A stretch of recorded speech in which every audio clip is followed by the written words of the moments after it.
Jai Jai Shri Radhe.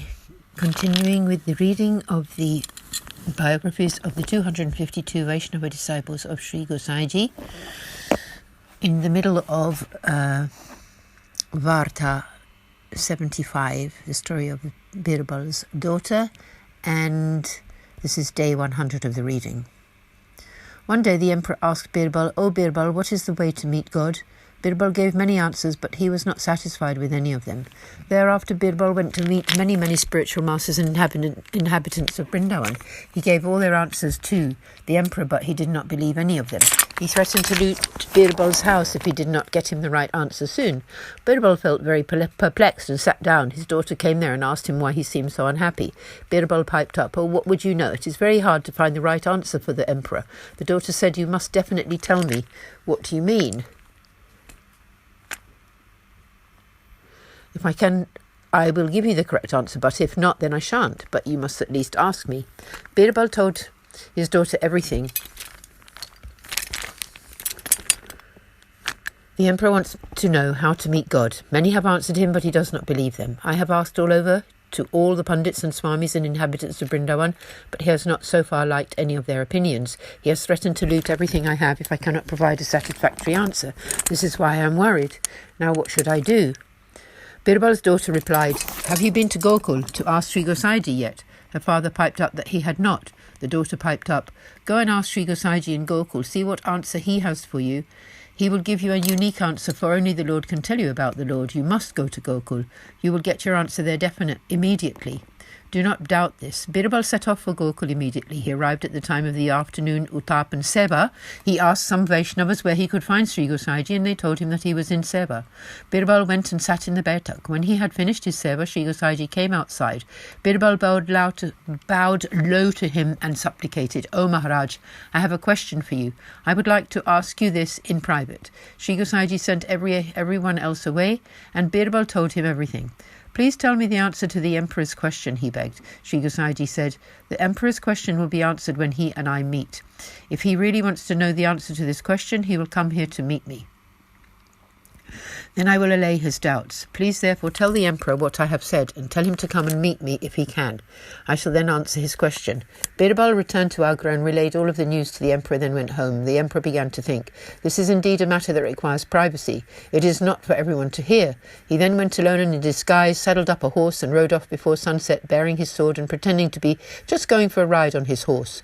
He arrived in Gokul when Sri Gosaiji had made the midday offerings and was bathing to perform his midday prayers on the banks of Sri Yamunaji.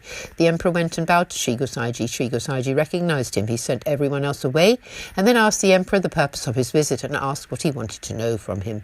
The emperor replied, "How might I meet God?" Sri Gosaiji said, "In the same way that you and I have met." Bhav Prakash. This is what he meant. In the world, in the ordinary run of things, you are the emperor and the most important person. If an ordinary person wants to meet with you, he has to make a lot of effort to please a lot of people before he can get to you. Even so, if you do not want to meet them, it will be very difficult for them to meet you. If, however, it is your wish to meet them, then the meeting will be immediate. That person's longing to meet you will be satisfied. If I want to meet you, it would be difficult, but if you want to meet me, it will happen without delay. In this same way, if an embodied soul wishes to meet the Lord, they might spend many days trying, and it is still difficult. If the Lord just so much as thinks that he would like to meet that soul, then it will take no time at all. Part 1 continued. When the emperor heard Sri Gosaiji's words, he was very happy. He said, "Your disciples say that you are Lord Krishna. I agree with them. You are the Lord. Of this there is no doubt. Please ask of me anything you wish, for I am very happy with you." Sri Gosaiji replied, "I have no desire for anything." The emperor said, "Well, very well. However, if there's anything I can do for you, please tell me." He was very insistent. Sri Gosaiji said, "Since you are insisting so much, I would like to get a horse that can run 10 miles in 20 minutes. It should have a peaceful and innocent character. It should walk very gracefully and be a very comfortable ride. I would like you to keep one man in Aurangabad who will stay on that side of the river there and who will come with me whenever I ride to Sri Natadwara. The horse will stay with him in Aurangabad." When the emperor went home, he told Raja Todarmal and said, he spoke to Raja Todarmal and said, "Please keep one horse in Aurangabad in the manner I shall tell you. Please tell the local ruler that the expenses for the horse and the man and their daily maintenance will come from me. The horse must be properly looked after, and the man you employ with the horse must be available to go together with the horse, and the horse must be ready whenever Sri Gosaiji requires." The man will do as Sri Gosaiji instructs. The emperor was very insistent that these rules be adhered to or else, and that there should be no room for error. He said that if any mistake were made, he would be ready to punish. Raja Toramal did exactly as the emperor instructed, and within a few hours such a horse was made ready, adorned and decorated, and kept on the banks of Sri Yamunaji. Sri Gosaiji completed Sri Navneet Priyaji's dress and adornment and offered him his mid-morning snack, then put on his coat, crossed the river in a boat, sat on the horse and rode straight to Srinathadwara. He bathed in Govind Kund and went up onto Sri Giriraji.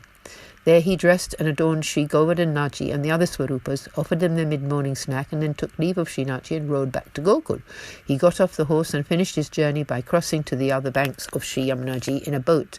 The place where the horse was tied up was named Mohanpur. The grass, grain and hay for the horse's feed all came from the emperor. Sri Gosaiji went into his bed, took off his clothes, gave them to the personal servant, went to bathe in Sri Yamunaji again, and then returned in the upper state of purity. He offered the arati ceremony to Sri Navneet Priyaji, settled him down to his afternoon rest, and then partook of Mahaprasad. This became his daily routine.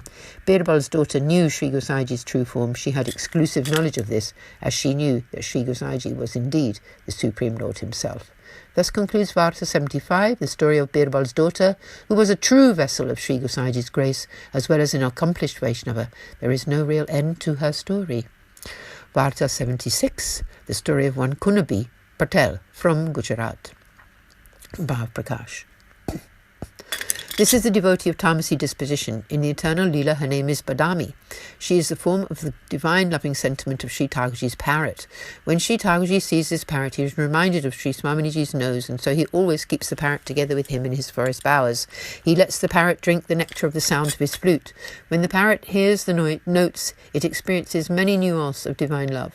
All of these loving sentiments take on a tangible form when they gather into a group of Sakhis. Badami is one of these Sakhis. She was born into a Kunabi Patel in Gujarat.